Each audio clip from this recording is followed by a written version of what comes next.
Bienvenue à 2016 et notre 10e saison de Hello Bonjour Alberta dans le contexte des rendez-vous de la francophonie. Je suis Marc Lalonde. Et moi, Anne Boiteau. Et nous avons le grand plaisir d'avoir avec nous le docteur Robert Thirsk, ou Bob, oui. Chancelier de l'Université de Calgary et anciennement astronaute canadien. Bienvenue. Oui. Merci, ça me fait plaisir. Oui, alors, on se connaît un peu, Anne et moi, mais on ne te connaît pas tellement. Tu viens d'où d'origine, toi? Je suis né à la Colombie-Britannique. Ma famille et moi, nous avons habité plusieurs petits villages dans cette province. Mais la plupart de ma formation a été ici à Calgary. Oui, à l'école intermédiaire, R.T. Alderman, puis l'école secondaire, Lord Beaverbrook, et puis ma premier degré post-secondaire à l'Université de Calgary. Oui, oui. Et maintenant, tu habites à Ottawa, c'est ça? Oui, j'habite à Ottawa, mais Anne, je sens toujours comme une Calgarienne. Oui. Et ta famille, est-ce que tu as de la famille, tu disais que tu avais un frère ou une sœur ici, oui. Mais ta famille immédiate est à Ottawa? Oui, mon frère, ma sœur est encore à Calgary. Mon frère est un ingénieur et ma sœur une enseignante. Et mon épouse habite avec moi à Ottawa. Nous avons 3 enfants. Lisanne, qui est une humanitarienne. Elliot, qui est un artiste, un musicien. Et puis Aiden, qui est un étudiant à l'Université Queen's. Et ils suivent une formation comme moi, un ingénieur en mécanique. En mécanique. Oui. Alors, c'est en mécanique au début, mais vous avez mentionné que vous avez travaillé aussi comme médecin. Oui. Alors, vous avez votre degré comme médecin aussi. Pendant j'étais un étudiant à l'Université de Calgary, un professeur, Dr. Graham Walker, m'a conseillé de considérer une formation en médecine aussi, parce qu'il m'a regardé et remarqué que j'ai un intérêt d'utiliser les techniques de la génie pour résoudre les problèmes médicaux. Et pour cette raison, j'ai complété un autre degré, une maîtrise en génie en mécanique à MIT à Boston, puis suivre un cours en médecine à l'Université McGill. Oh, OK. Et tu as travaillé comme médecin où au Canada? Premièrement, la province de Nouveau-Brunswick. Et je me souviens, un jour, après j'ai vu tous mes patients à l'hôpital, j'ai relâché avec un journal et j'ai regardé dans le journal une grande annonce. L'Agence spatiale canadienne cherche les astronautes, le premier programme d'astronautes au Canada. Et cette rêve de devenir astronaute quand j'étais jeune.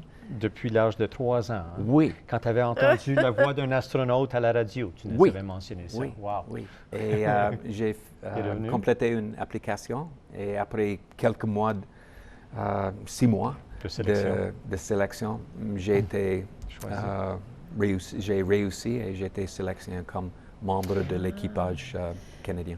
Et la première mission, c'était quoi la première mission? J'ai eu l'occasion de voler 2 fois. La première fois, c'était à bord de la navette spatiale Columbia. C'était une mission de 17 jours, la mission plus longue pour la navette. Et c'est un vol dédié aux sciences, la science de la vie dans l'espace et aussi la science des microgravités. Ça veut dire le processus des matériaux dans l'apesanteur. Ah, OK. Et la deuxième mission, c'était une mission beaucoup plus longue. Là. Oui.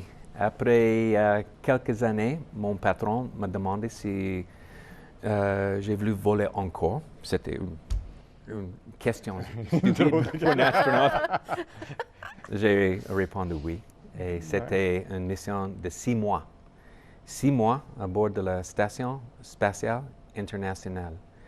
C'est un grand programme avec Canada, le Russe, les États-Unis, quelques pays européens et aussi le Japon. Et j'ai eu l'occasion de voler avec un coéquipier de quelques pays et encore poursuivre la recherche dans la pesanteur, mais aussi opérer le bras canadien. Ah oui? C'est très important. Il est combien Oui, long, bras le bras canadien à la station? Le bras canadien 2 à bord de la station est 17 mètres long, avec une épaule, une coude et une poignée, et très, très capable de faire le montage, l'entretien à bord de la station, d'assister avec les marchés dans l'espace. C'est une bonne contribution du Canada. Est-ce qu'il y a d'autres Canadiens qui étaient à la station en même temps que toi? J'ai été le premier Canadien de faire une mission de longue durée à bord de la station. Mais aussi, pendant cette mission, c'était la première fois que 2 Canadiens ont été dans l'espace en même temps. Mon ami Julie Payette a été là pendant une période de 10 jours. Julie est une astronaute incroyable, beaucoup d'habileté et elle a fait beaucoup de travaux avec les bras canadiens et d'autres robots. Quelques mois après Julie, un autre Canadien a été à bord de la station, Guy Laliberté, qui est le fondateur de Cirque du Soleil. Et Guy est un merveilleux astronaute, un astronaute touriste. Et il était un bon communicateur des bénéfices de voler dans l'espace et pourquoi c'est important d'explorer. Oui. Et pourquoi on y va dans l'espace?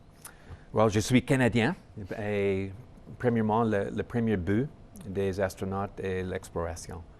Qu'est-ce que c'est l'autre planète? Qu'est-ce que c'est l'autre côté de notre Lune? La même sorte d'esprit comme Simon Fraser, Sir Alexander Mackenzie, Champlain l'avaient rendu. Nous avons une curiosité, nous voulons découvrir ce monde, ce univers.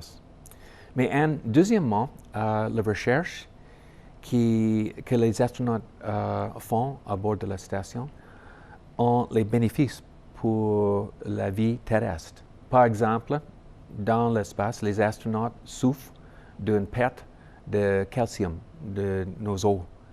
C'est à peu près comme ostéoporose, mais 4 fois plus vite. Wow. Et pour cette raison, les études avec les astronautes en orbite peuvent aider les chercheurs aux Terre qui travaillent avec les patients. Oui.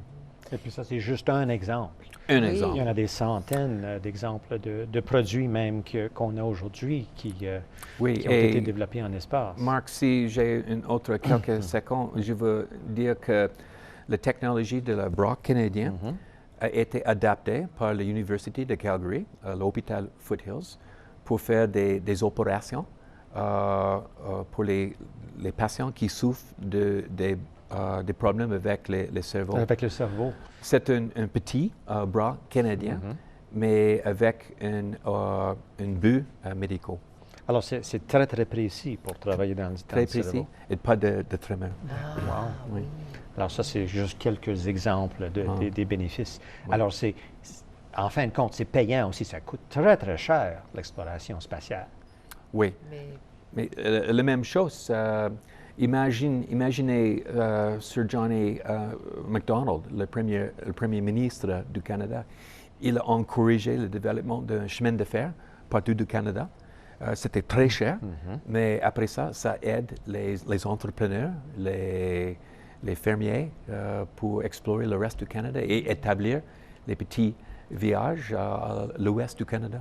Beaucoup de bénéfices par la suite. Oui. Et puis, qu'est-ce qu'un astronaute fait entre les missions? L'entraînement ou appuyer les vols qui sont dans l'espace à un moment. Par OK. exemple, j'ai fonctionné comme Capcom. Capcom, c'est un rôle, une position dans le centre de contrôle à Houston pour aider les astronautes en orbite qui rapportent, par exemple, les problèmes avec le bras canadien ou une expérience. Et je travaille avec le reste de l'équipage au terre pour résoudre ce problème et donner les instructions pour les astronautes en orbite.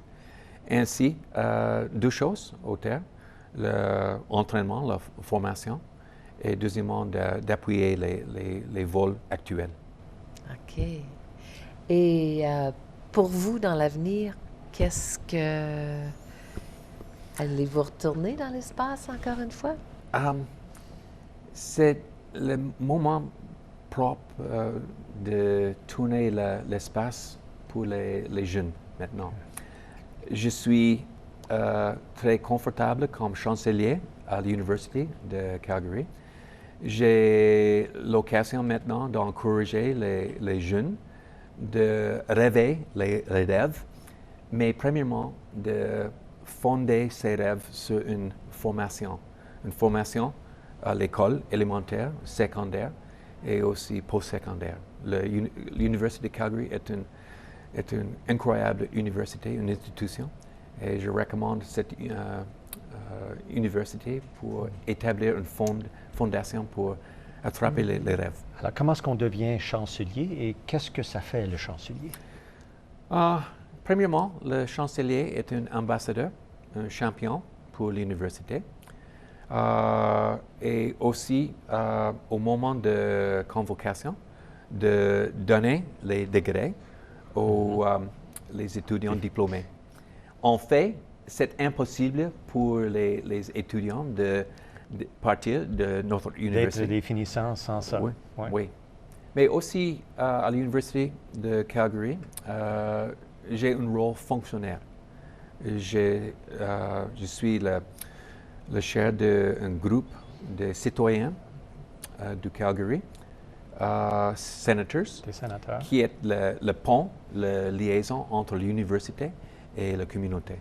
Et pour établir ces liaisons, oui. Et vous vous rencontrez Combien une souvent? fois, deux fois, trois fois, quatre fois par année ou plus souvent? Plus souvent, chaque mois. Ah, OK.